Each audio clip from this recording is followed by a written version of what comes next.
Yeah. All right, so that should be good. Yeah. Hello, everyone. Greetings from North Dakota. My name is Erik Johnson, and I am one of the digital library catalogers here at the Theodore Roosevelt Center at Dickinson State University. I hope everyone's doing well today. And I am excited to be here to talk to you a little bit about Theodore Roosevelt and take a look at some of the primary sources we have. So just to give you a little background about where I work before I jump into talking about Theodore Roosevelt. The Theodore Roosevelt Center is a digital library that aims to collect and digitize any and all documents related to Theodore Roosevelt. The bulk of our materials are from the Library of Congress's collection of Theodore Roosevelt's papers, but we've also partnered with a variety of institutions and individuals across the country who have an interest in Roosevelt. These include places ranging from Harvard University, where Roosevelt attended college, to a host of sites run by the National Park Service, either related to or created by Roosevelt, to public libraries, historical societies, and individual enthusiasts holding materials created by or related to Roosevelt. While some of our materials are available online in other places, the goal of our digital library is to bring all these items together in one virtual collection and describe them in order to make them much more easily found and used by researchers, scholars, and students like you. So, depending on how much you know about Theodore Roosevelt, you might already know that he is quite a colorful character. Through his adult life, Roosevelt is known for having lived what he called the strenuous life. During his life, he spent time as a naturalist, historian, author, hunter, soldier, and cowboy, often doing 2 or more of these at the same time. If you take a look at this cartoon that I pulled from our digital library, you can see that it jokes a little bit about all the different roles he could fit in at the same time. It kind of describes an imaginary schedule of Roosevelt. So on Monday, he's entertaining a champion tennis player. On Tuesday, he's meeting with his old Rough Rider comrades. Wednesday, he's talking with some professors. Thursday with hunters. Friday with politicians. And Saturday with historians. So he's really doing everything. So with such a breadth of interest, in being, as one friend put it, a figure of pure act, it should come as no surprise that Roosevelt's time in the presidency was one full of energy and action, and that Roosevelt sought to push the boundaries of what he could do while he was in office. Now, before I take a look at some ways that the Theodore Roosevelt used and expanded the power of the presidency while he was in office, it might be helpful for me to give a word to the different ways in which people interpret the Constitution of the United States. This most often comes up in regards to the judicial system, interpreting the constitutionality of laws and actions. But I'll try and show here that it's relevant to other branches as well. Now, while there are several different theories of constitutional interpretation, at the base it boils down to 2 general perspectives that I have here. Either the government can do the things the Constitution says it can do, or the government can't do the things the Constitution says it can't do. Now, that really oversimplifies it and eliminates a lot of nuance, but that's essentially the distinction that people make between a limited view and an expanded view. So to explain it a little further, the idea that people can do things the Constitution says they can do is a more limited view. In this view, the government can only do what it is explicitly granted the power to do in the Constitution. If something isn't mentioned, then it's not a possibility. On the other side, the idea that the government can't do what the Constitution says it can't do is a bit less restrictive. If there isn't a law against it, then it's possible. I'm sure you can probably guess which one of these views Roosevelt, as a proponent of action and a strong executive branch, held. In fact, in his autobiography, Roosevelt makes his views on this distinction explicit, writing that, and I'm sorry, this is a bit of a long quote, but it's very Rooseveltian. I declined to adopt the view that what was necessary for the nation could not be done by the president unless he could find some specific authorization to do it. My belief was that it was not only his right, but his duty to do anything that the needs of the nation demanded, unless such action was forbidden by the Constitution or by the laws. Under this interpretation of executive power, I did and caused to be done many things not previously done by the president and heads of the departments. So, how did Roosevelt use his power as president? How did he do this? What sorts of things did he consider necessary for the United States other presidents might not have addressed in the same way. Before we get there, let's take a look at what powers the president actually has. And here I'm going to actually ask for some guesses in just a second. So people generally know that the presidency is the executive branch of government with the duty to actually put laws into practice.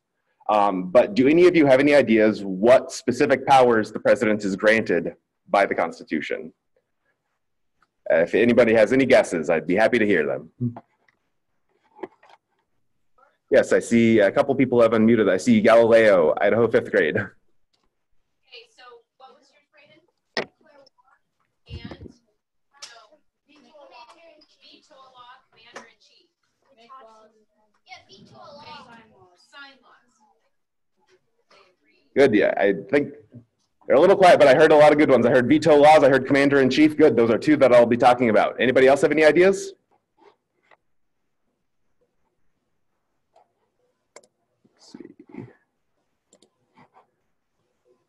Looks like that's it. Anyway, that's great. Those are two really good ones that I'm going to talk about here.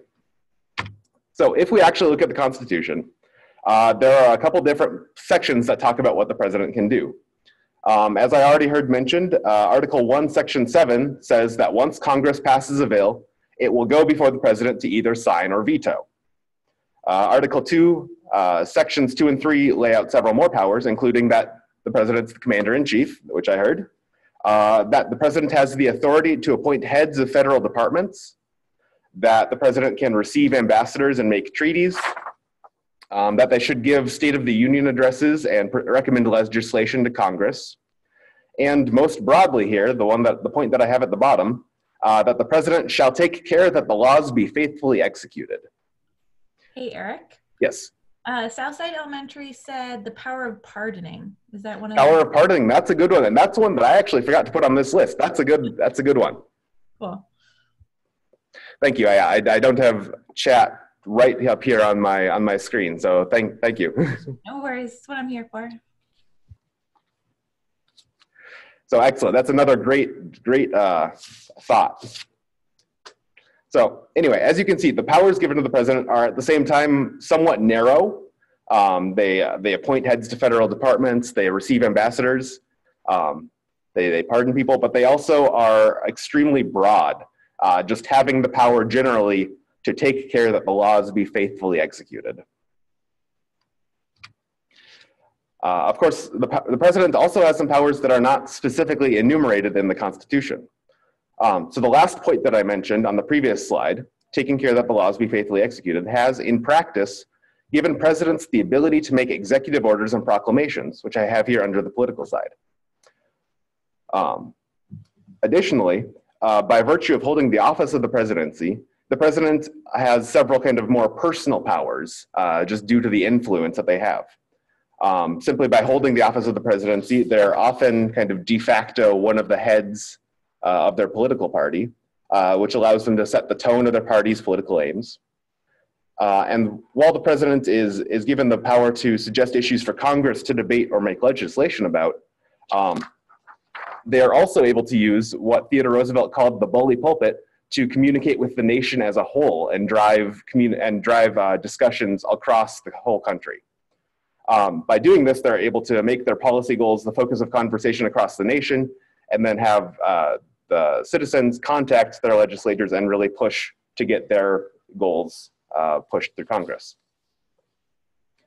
So in both of these areas of presidential power, both the political powers that he's given by the Constitution, as well as the more personal powers that just come along with the office, Theodore Roosevelt frequently acted on the broader side of things, ultimately expanding the power of the presidency. Starting off with some of the political powers the president has. One of Roosevelt's most famous uses of presidential power came fairly early on in his presidency in 1903, when he created the Pelican Island Federal Bird Sanctuary. Now, as a bit of context, during this time, feathers were a hugely popular trend among women's fashions. I pulled a couple cartoons from our digital library here just to give you an idea of the sorts of fashion that I'm talking about. You see women wearing hats with just feathers going everywhere. And this was the height of fashion. This is what people were aspiring to. So because these hats were all the rage, this drove a large amount of hunting in order to get all these feathers, especially in Florida, which I'll be talking about, where there were an abundance of birds with attractive plumages. So many of these birds were hunted so quickly that it became alarming for conservationists and bird lovers across the nation, leading to a movement by many of these people to try to protect these threatened birds and push back against this sort of fashion. Now, some of you might already know, Theodore Roosevelt loved hunting, but he also felt very strongly about the necessity of conservation, of making sure that wilderness areas and wild animals were protected, excuse me, so that they could continue to contribute to the majesty of the world. Even before becoming president, Roosevelt worked to help protect these wild animals and spaces, even helping found the Boone and Crockett Club in 1887, which worked and continues to work to promote conservation efforts in the Western United States and across the country. It was with high hopes then that conservationists came to Roosevelt with the problem of Pelican Island. The many birds on Pelican Island were being threatened, not only by hunters seeking the feathers to make the hats like I showed you on the last slide, but also by the impending possibility of this government land being sold for people to build their homes on, which would further threaten the birds. And the bird lovers that came to Roosevelt were hoping he could do something to protect the birds there. Roosevelt, after hearing the story, and he was famously already acquainted with all the things going on, so he already knew a bit of it, he turned to his staff and asked whether there was any law that would prevent him from declaring Pelican Island a federal bird reservation. The staff told him no, and upon hearing that there wasn't anything preventing him, Roosevelt reportedly said, "Very well then, I so declare it." And just like that, without a specific statute authorizing Roosevelt to do this, he expanded the reach of the implied powers of the presidency to create what would be the first of many federal bird reservations, as well as what would become the National Wildlife Refuge System. Roosevelt would continue to use this through his presidency, ultimately naming over 50 bird reservations across the country during his time as president. Here I've just pulled an image from our digital library showing kind of the area of Pelican Island when he designated it like as a federal bird reservation. So doing this was not the only way in which Theodore Roosevelt took an expansive view of the powers that he held as president in order to do what he thought was best for his country, especially with regards to conservation. In 1906, Roosevelt signed this act into law, an act for the preservation of American antiquities, or as it came to be more commonly known, simply the Antiquities Act. Under the provisions of this act, the president has the authority to declare by public proclamation historic landmarks, historic and prehistoric structures, and other objects of historic or scientific interest that are situated upon the lands owned or controlled by the government of the United States to be national monuments, and may reserve as a part thereof parcels of land, the limits of which in all cases shall be confined to the smallest area compatible with proper care and management of the objects to be protected. That's a bit of a mouthful, but you can see that it gives the president a couple powers. It designates 3 different sorts of areas that they can designate as monuments. And it also gives them the power to designate land of the smallest area compatible to go along with it. Now, this act gave Roosevelt, while that sounds limiting, the act actually gave Roosevelt very broad powers to designate national monuments. Roosevelt took an expansive view of what could constitute a historic landmark, historic or prehistoric structures, or objects of historic and scientific interest. And here I've pulled a couple of the proclamations that he's done using this act to designate places across the country as national monuments. So I have, so these include places from the Pinnacles National Monument in California, to Devil's Tower in Wyoming, to the Jewel Cave National Monument in South Dakota, natural bridges in Utah. So over the course of his presidency, Roosevelt created 18 national monuments just across the Western United States. Perhaps the widest use of this, though, was his designation of the Grand Canyon in Arizona as a national monument. So Roosevelt first visited the Grand Canyon in 1903 and wrote this description of it to one of his daughters, Ethel. Waxing poetic about it, Roosevelt said that it was wonderful and beautiful beyond description, and that he could have sat and looked at it for days, with its marvelous forms and colors. Documents like this show us Roosevelt as a nature lover, and explain why Roosevelt was convinced of the necessity of protecting places like the Grand Canyon. At first, Roosevelt wanted to have the Grand Canyon proclaimed a national park, but this was not a simple task, as such a move was opposed by the ranchers and miners in the area who wanted to use the area for commercial purposes, and it had to go through Congress to actually be designated as a national park.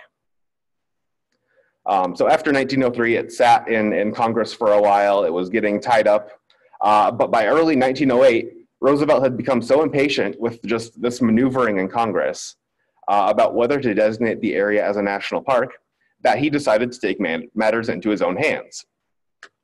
While he himself couldn't unilaterally designate the canyon a national park, Roosevelt decided that the Antiquities Act that I talked about on the previous slide nevertheless gave him the authority to declare the entire canyon, or at the very least roughly 800,000 acres of it, a national monument due to its historic or scientific interest.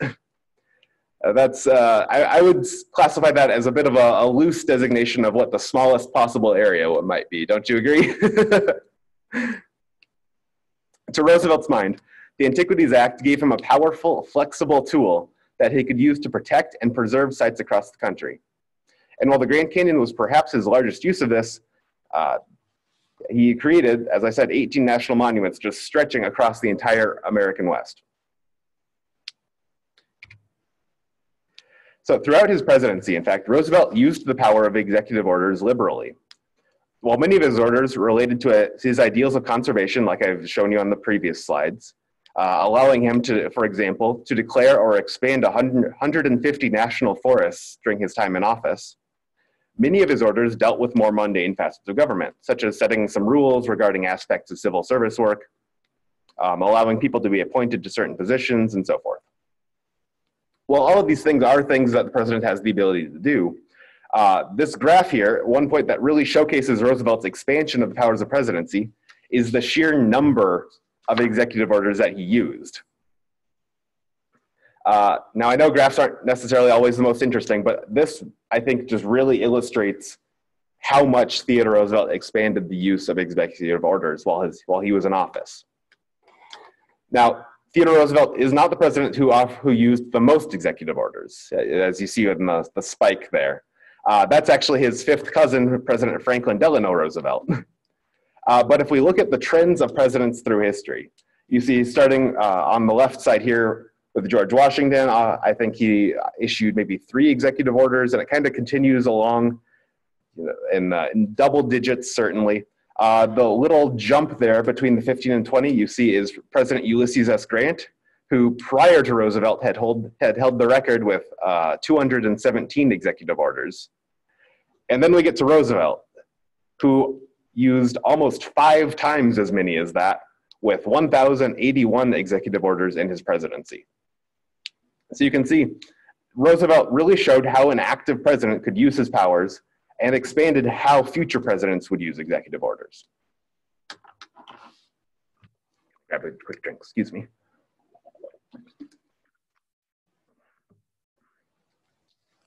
Of course, I mentioned in the beginning of my talk that while things like executive orders and proclamations were more formal political powers presidents held, they were not the only ways that presidents could use their office.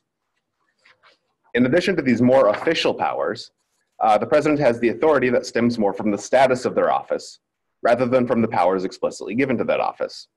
You remember I had the political powers on one side and then also the personal powers on the other. By using these more personal powers, presidents have the opportunity to work on a different axis, addressing issues that they may not otherwise be able to influence. So one of the major ways that Theodore Roosevelt used these sorts of personal powers was through his relationship with the media during his presidency. His cultivation of newspapers and reporters that he could use to present his views to the American public. As early as his first day in office in the White House, Roosevelt called together the heads of the 3 major press agencies of Washington, D.C. to speak with him about how he intended to interact with the press, establishing a precedent that would continue through his presidency. This action was actually somewhat unusual, as during this period of time, presidents rarely spoke directly with journalists. But Roosevelt promised them frequent access and transparency, as long as they would not violate a confidence or publish news that he thought ought not to be published. Indeed, I've pulled a section here with the remodeling of the White House during Roosevelt's presidency. They constructed the West Wing. There was, for the first time in history, a room adjoining the president's own office for the exclusive use of the press. And you can see they're talking about it in this news report here. Another for the executive clerks, press, and file rooms. So before, journalists just had to sit in the general waiting room with everyone else taking up space. Roosevelt created a specific room where he would be able to address them and give them information on what's going on in the government. Throughout his time as president, Roosevelt would continue this habit of working closely with the press, as we can see here in a couple letters that I pulled from our digital library again. In the left one here, to Mr. Laffin of the New York Sun, you can see he's congratulating Laffin about a certain editorial that he wrote that Roosevelt agreed with.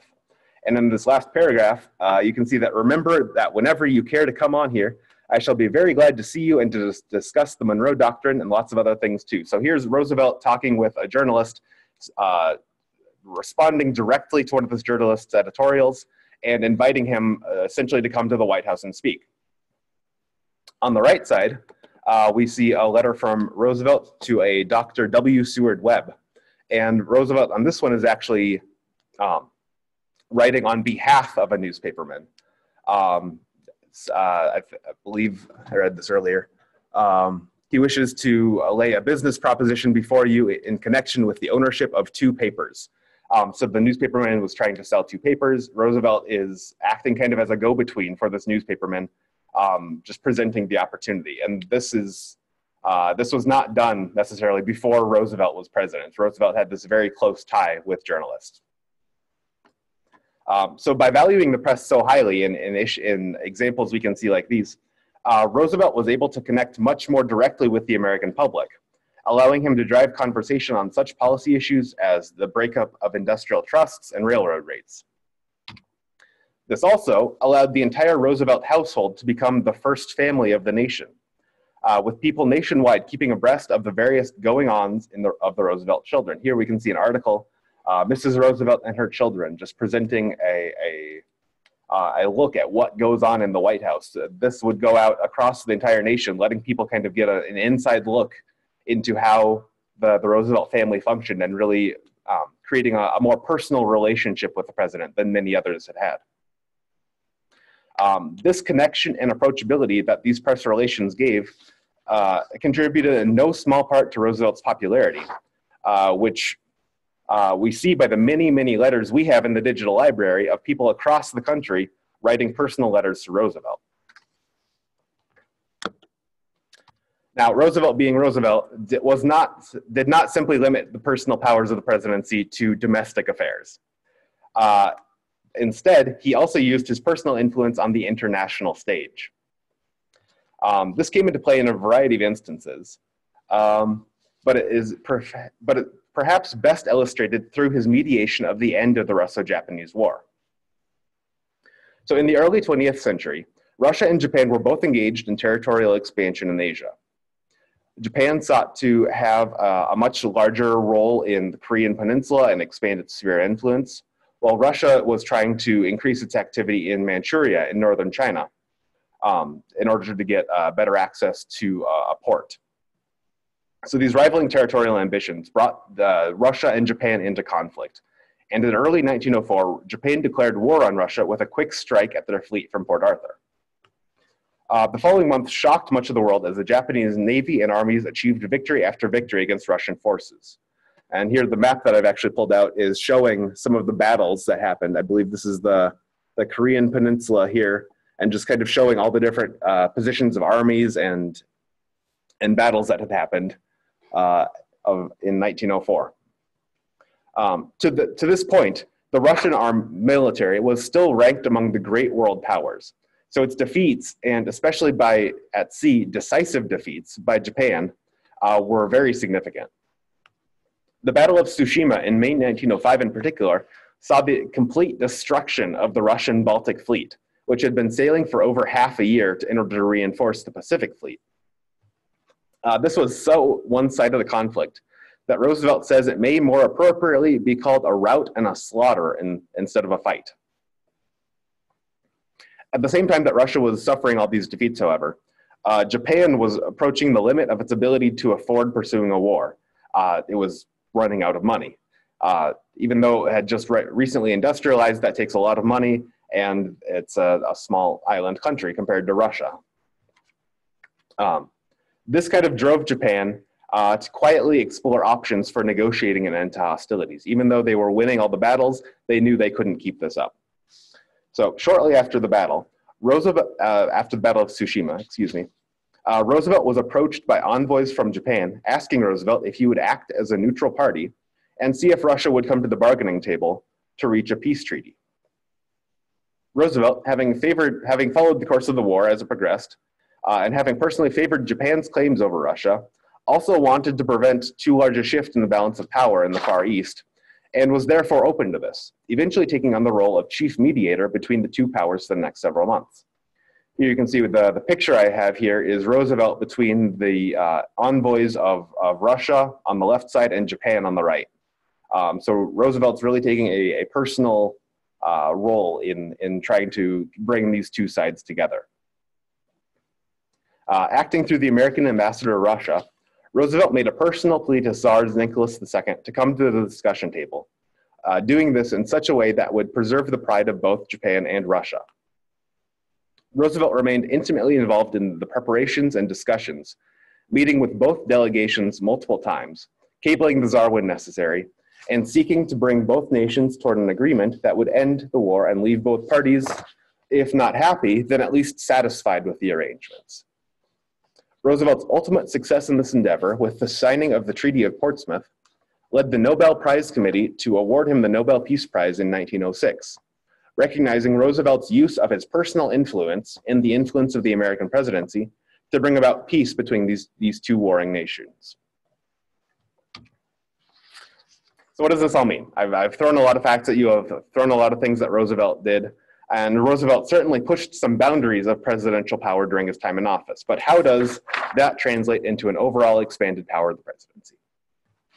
So looking back at this graph, we can immediately see that in the aftermath of Roosevelt's jump in the use of executive orders, there was a period in which presidents continued to use an increased number of executive orders. That's one way that we know that he really expanded the power.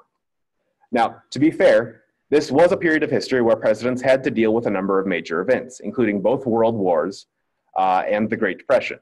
Even exempting these events, however, presidents such as President Taft, President Harding, and President Coolidge, I think I can draw here. So this one's Taft. I think this one is Coolidge, if I remember, and this one's Harding. So these three here.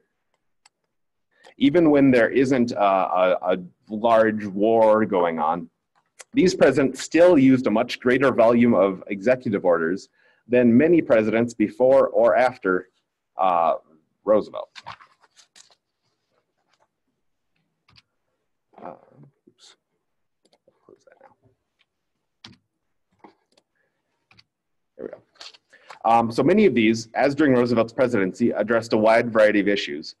But it's significant to note that during this period, a fair number of executive orders related back in some way to some of the executive orders that established national monuments that we looked at earlier. So many of these executive orders saw presidents acting in the same vein as Roosevelt, just as with, hold on, let me pull up the annotation again. So this one here is Taft, setting aside land for a federal bird reserve, as we can see, pulling directly kind of off of what Roosevelt did.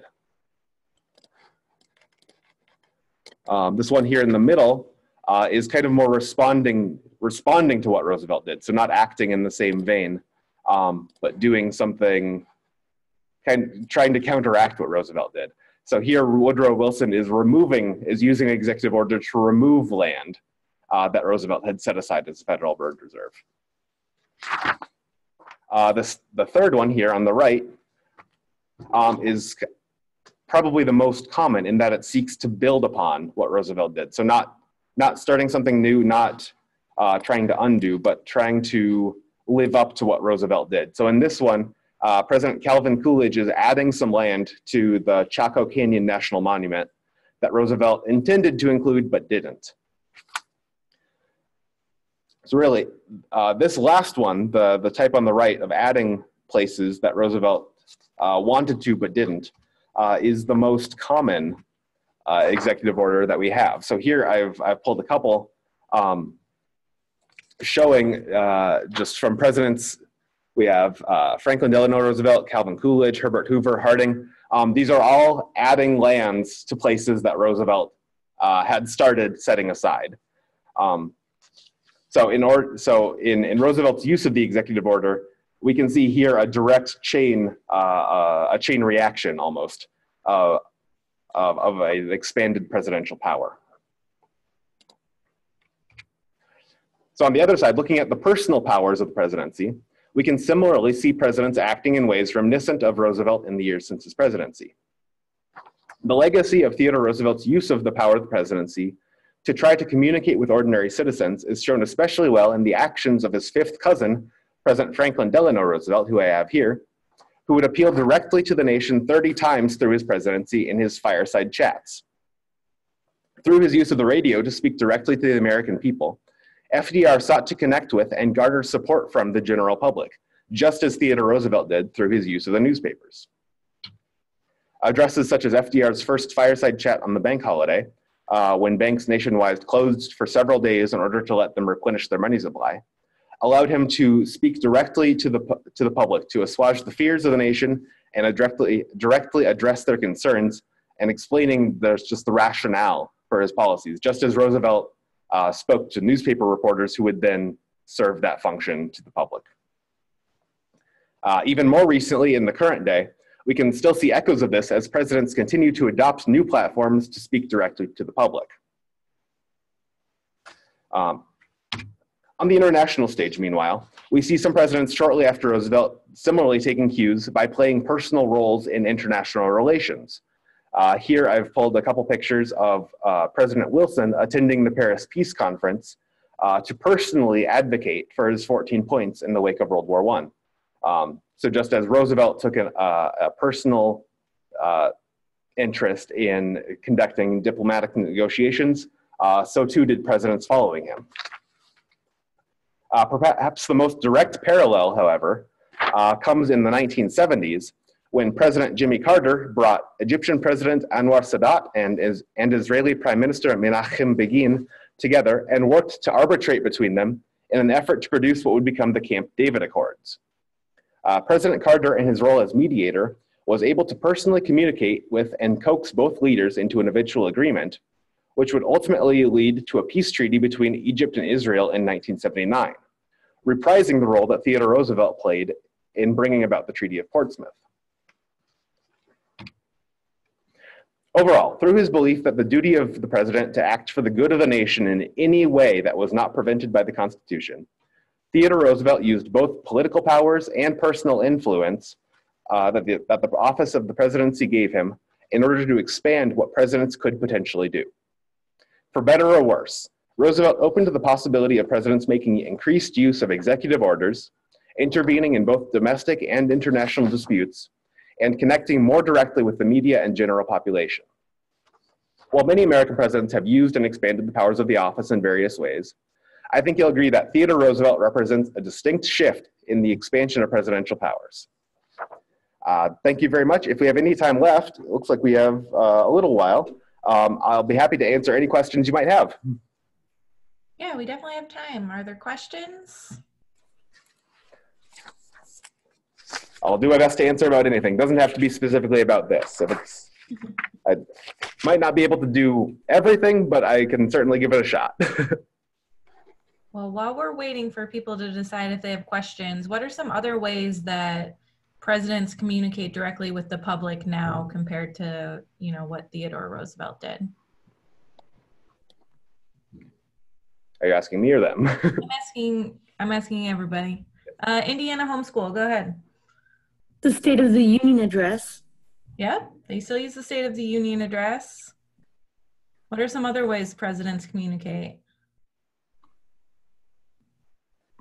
I'm thinking specifically of our current president. What's a form that he uses? Yeah, go ahead, Farmington Falls. Twitter? Yep. Yep. I think social media is kind of a new way that a lot of presidents communicate. All right. Anyone else have questions they want to ask? All right. It looks like Galileo has a question. Yep. They said, did Roosevelt say, speak softly and carry a big stick? Was that him? He did say that. It's actually an African proverb. It's speak softly and carry a big stick, you shall go far. And Roosevelt did definitely say that. He was fond of that saying. Cool. Max Public School, do you have any other questions?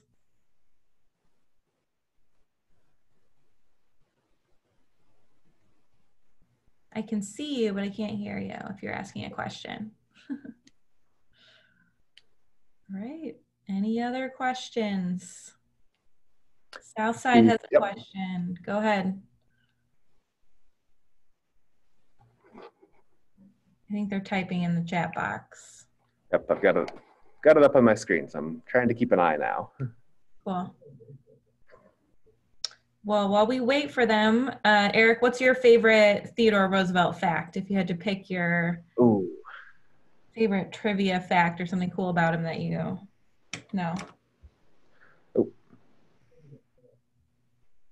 Sorry, I'm getting distracted because they've got the couple questions Go up. ahead. I think we have 2 questions there, so go Yep. ahead and. How many laws did Roosevelt put into order during his presidency? That's a good question. And I don't think I actually know that off the top of my head. Like I said, he did 1,081 executive orders, but that's different from the laws that he signed. Trying to think.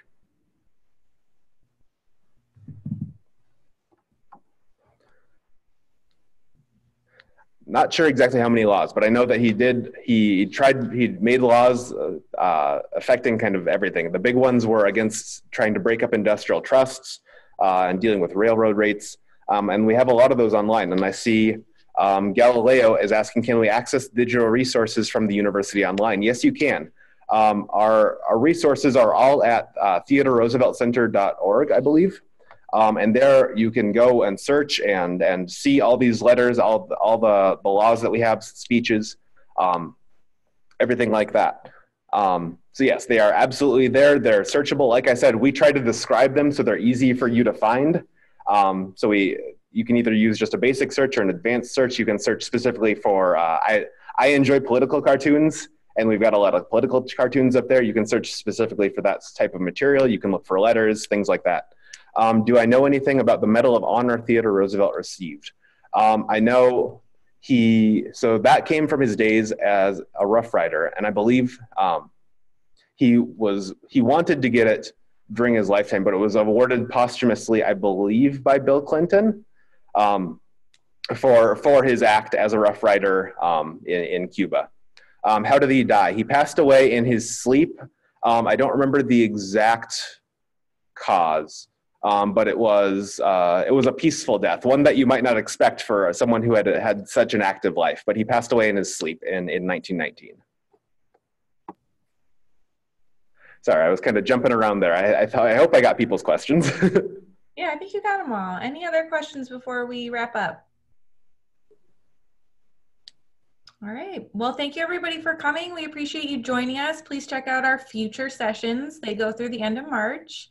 And Eric, thank you for taking the time to share your knowledge with us. Thank you for having me. And everyone have a great day. Nice to see ya. Bye. Bye.